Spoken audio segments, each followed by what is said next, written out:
गांव में लोग जल्दी जागते हैं तो जल्दी सो भी जाते हैं। पहाड़ों की तराई में बसा बिहार का ये गांव भी आम गांव की तरह ही था। हालांकि अब कई गांव भी आधुनिक होने लगे हैं, लेकिन बिहार का ये गांव अभी भी पिछड़ा था। अमावस्या के दूसरे दिन की बात है। गांव के लिए आज की सुबह आम सुबह की तरह ही थी। बुनाई का समय था तो ज्यादातर किसान अपने खेतों पर ही थे। कुछ औरतें भी गीत गाते हुए धरती के सीने में बीज बो रही थी।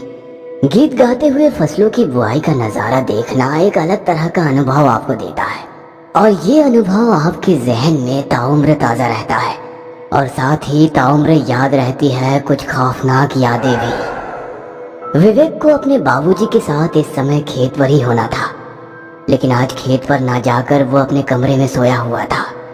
उसकी माँ उसे 3-4 बार जगाने गई, लेकिन वो इतनी गहरी नींद में था कि उसने माँ की बातों का कोई जवाब नहीं दिया।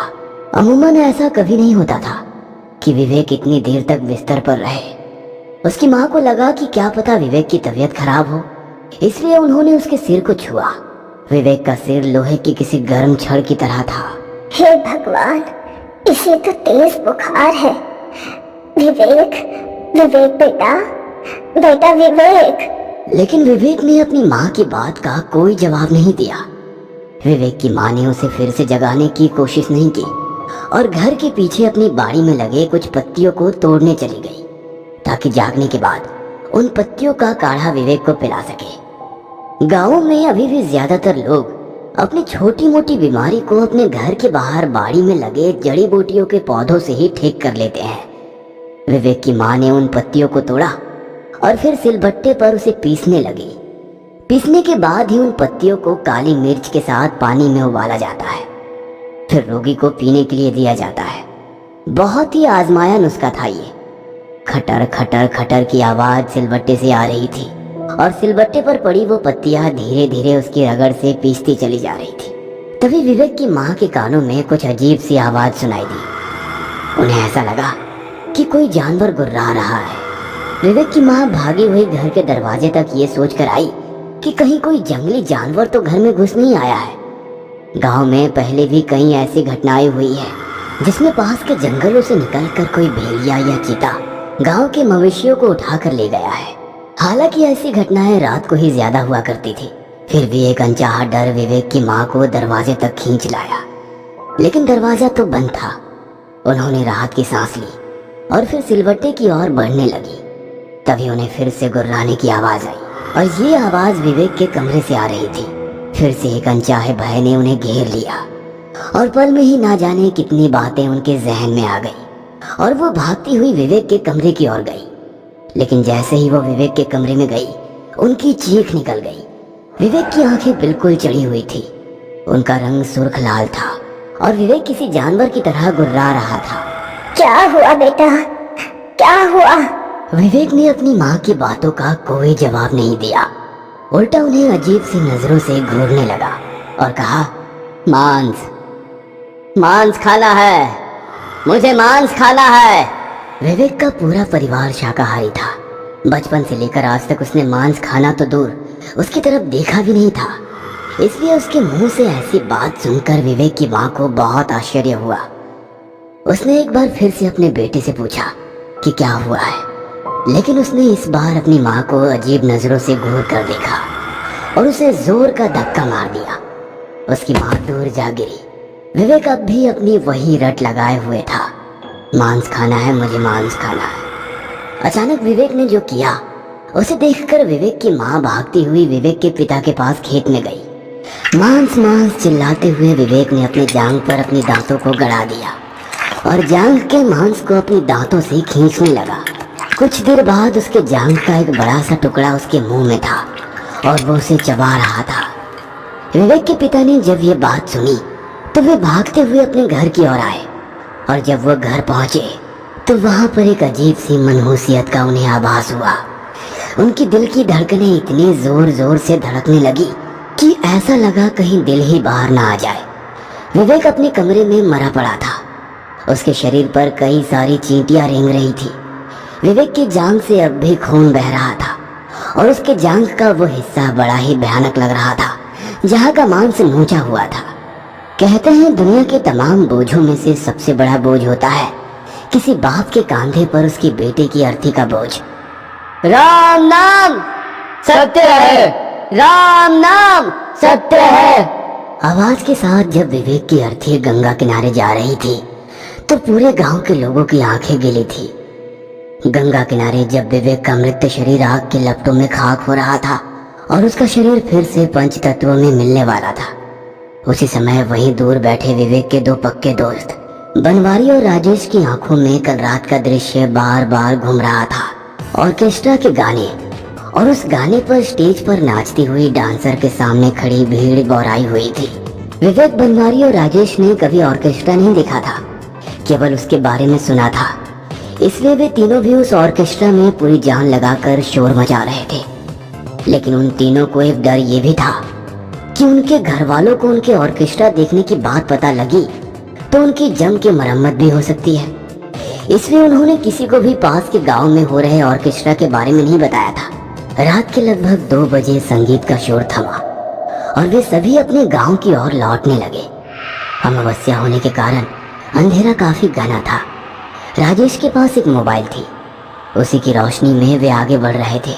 रात में सांप बिच्छू के निकलने का डर भी बना रहता है, इसलिए वो धीरे धीरे और बहुत ही सावधानी से खेत की पागडंडी के बीच से गुजर रहे थे। एक बात बोले बनवारी, आज हमारा गधा का जन्म छूट गया।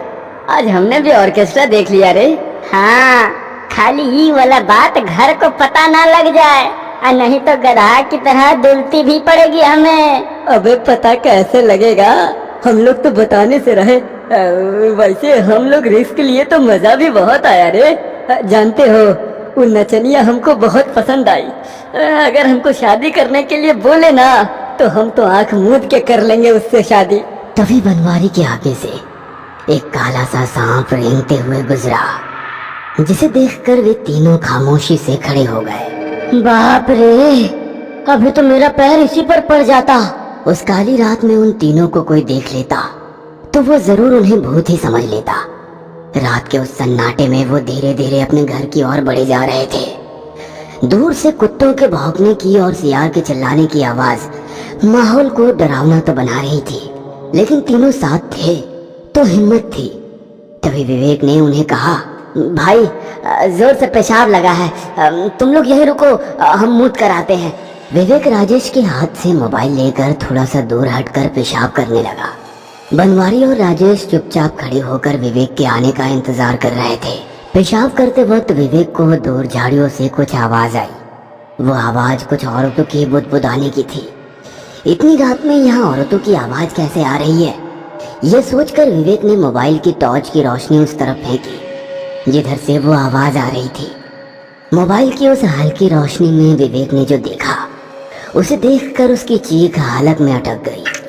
वहाँ 3-4 औरतें काले कपड़ों में बैठी हुई थी और वे किसी पात्र में कुछ खा रही थी। विवेक ने जब गौर से देखा तो उन औरतों के पास 3 मुर्दा शरीर पड़े हुए थे। उसने उन मुर्दा शरीर की ओर और भी गौर से देखा तो एक शरीर तो उसका ही था, बाकी उसके दोनों दोस्तों के। वो चिल्लाते हुए वहां से भागा।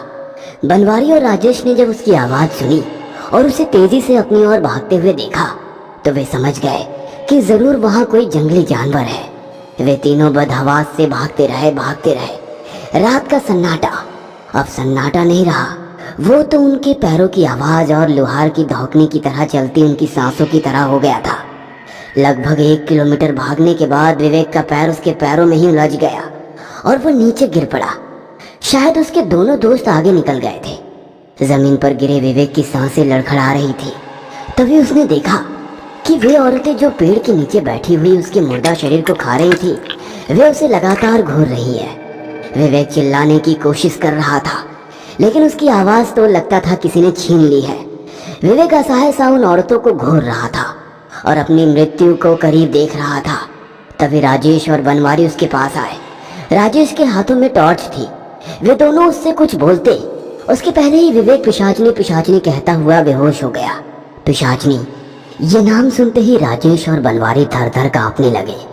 उन्होंने अपने दोस्त को वहीं छोड़ा और वहां से भाग गए।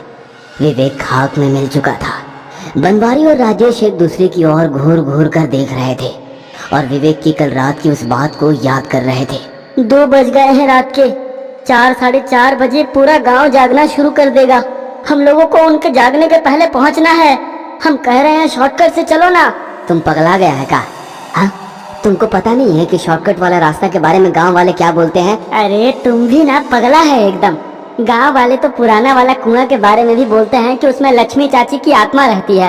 हाँ, कभी देखा है कोई? अरे कोई देखा होगा तभी तो बोला होगा। तुम ये कहो ना कि तुम्हारा उस रास्ता से जाने से फट रहा है, क्योंकि गांव वाले कहते हैं कि अमावस्या की रात को वहाँ पिशाचनी लोग साधना करने आती हैं और आज अमावस्या ही है। विवेक तो उस रात खेतों में ही मर गया था। पिशाचनी ने उसके शरीर पर कब्जा कर लिया था और वो उसके घर बनवारी और राजेश की तलाश में गई थी। शमशान घाट में बैठे बनवारी और राजेश के दिमाग में एक ही बात घूम रही थी कि वे तीनों ही उस रास्ते से गुजरे हैं। उन तीनों को ही पिशाचनी ने देखा होगा। इसका मतलब मरने की बारी अब उन दोनों की है। उन्होंने ये तय किया कि गांव के बुजुर्गों को कल रात की पूरी बात बताएंगे। क्या पता उनके पास इस बात का कोई हल हो और वे उन्हें मरने से बचा ले। वे दोनों विवेक के पिता के साथ बैठे गांव के और लोगों के पास गए और कल रात घटी सारी घटना के बारे में उन्हें विस्तार से बताने लगे। जब वो कल रात की कहानी उन्हें बता रहे थे तभी शमशान घाट में 2 और लाशें आई। बनवारी और राजेश के पिता उन लाशों के साथ रोते बिलखते चले आ रहे थे। राम नाम सत्य है, राम नाम सत्य है की आवाज चारों ओर गूंज रही थी।